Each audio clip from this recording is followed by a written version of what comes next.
किसान मित्रों, बहुत ही अच्छी जानकारी के साथ आज की ये वीडियो। किसान मित्रों, सबसे पहले तो मैं आपको दिखाना चाहता हूँ जानकारी शुरू करने से पहले कि आपके सामने जो गेहूं है, ये गेहूं की जो वैरायटी है, ये किस्म है 327। गेहूं की 327 वैरायटी। आप इसको देखें कैसे आपको नज़र आती है। किसान मित्रों, जो जानकारी है वो जानकारी है गाभिया निसारे पर कोई खुराक दें या न दें, सिंचाई हम कब करें या ना करें। तो किसान मित्रों, इस वीडियो का पूरा देखना और ज़्यादा से ज़्यादा शेयर ज़रूर करना। किसान मित्रों, अधिकतम उत्पादन निर्भर करता है झंडे पत्ते के ऊपर। झंडा पत्ता जितना लंबे टाइम तक हरा भरा रहेगा, क्लोरोफिल उसका अच्छा रहेगा, तो समझो कि हमारी गेहूं का जो उत्पादन बढ़े ही बढ़ेगा। तो किसान मित्रों, सबसे पहले तो मैं बात करता हूं कि अगर मैं 327 वैरायटी की बात करूं, इस वैरायटी के अंदर अब फुटाव से लेकर, सबसे पहले तो मैं आपको फुटाव दिखाना चाहता हूं कि कितना अच्छा फुटाव है। कुछ किसान भाई मानते हैं कि हाँ, डोलमेट के नज़दीक ही ज़्यादा फुटाव होगा या अकेला पौधा होगा। देखिए, ये फुटाव है इसका। दूसरा पौधा मैं आपको दिखाता हूँ साथ में, ये फुटाव चेक कीजिए।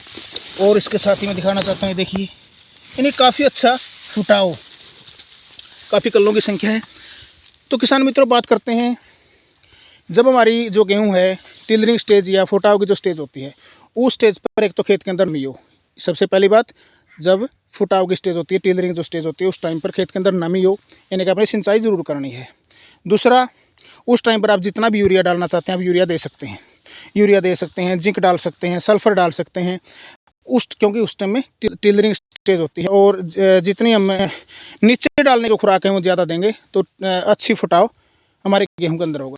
इसके अलावा किसान मित्रों, आज ये गेहूं लगभग 85 से 90 दिन के आसपास है और इसने गोब या निसारा बनाना शुरू कर दिया और कहीं कहीं बालियाँ निकालनी भी शुरू कर दी हैं।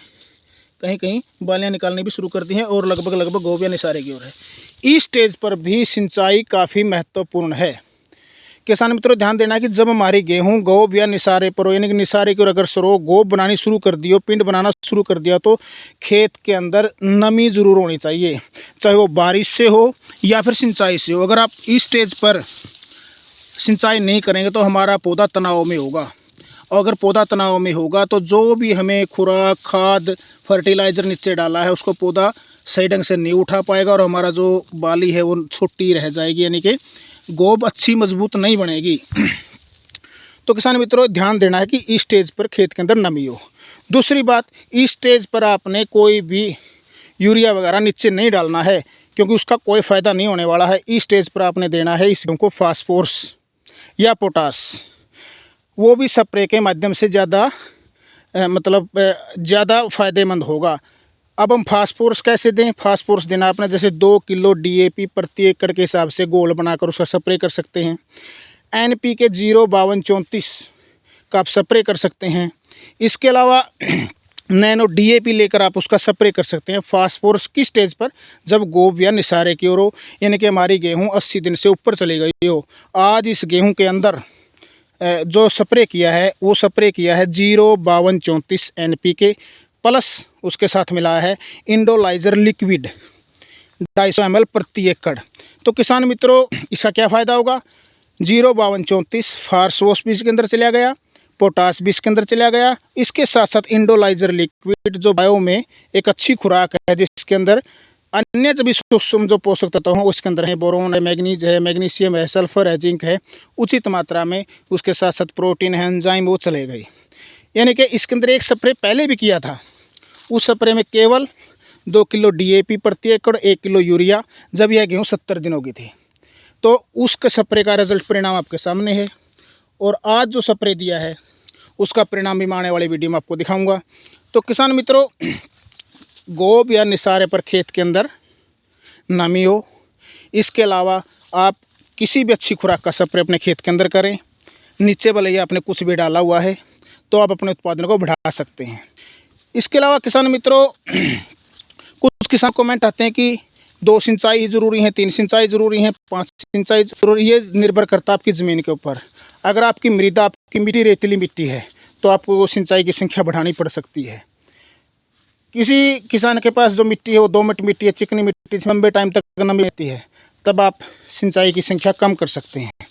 लेकिन ध्यान रहा है कि टिलरिंग स्टेज, फुटाव की स्टेज पर और गाभे या निसारे की स्टेज पर आपके अंदर नमी ज़रूर हो। भले ही हम किसी सिंचाई को मिस कर पाएँ, लेकिन इन दोनों स्टेज पर अगर खेत के अंदर अच्छी नमी है तो हमारा उत्पादन बढ़ेगा।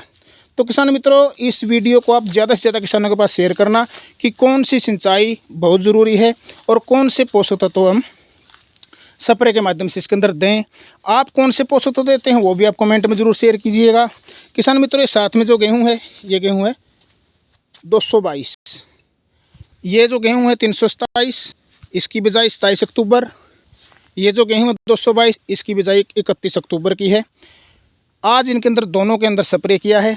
इसके साथ इसके अंदर मैंने आज सिंचाई शुरू की है, तीसरी सिंचाई, क्योंकि बीच में बारिश पड़ गई थी, तीसरी सिंचाई है। उसके बाद देखते हैं आगे और सिंचाई होगी या नहीं होगी, मौसम कैसा रहता है, बारिश पड़ती है या नहीं पड़ती है, तो उस हिसाब से होगी। तो किसान मित्रों, सिंचाई भी ज़रूरी है और आप इस स्टेज पर नीचे यूरिया ना डालकर स्प्रे के माध्यम से अगर कोई खुराक देंगे, विशेषकर फास्फोरस और पोटास।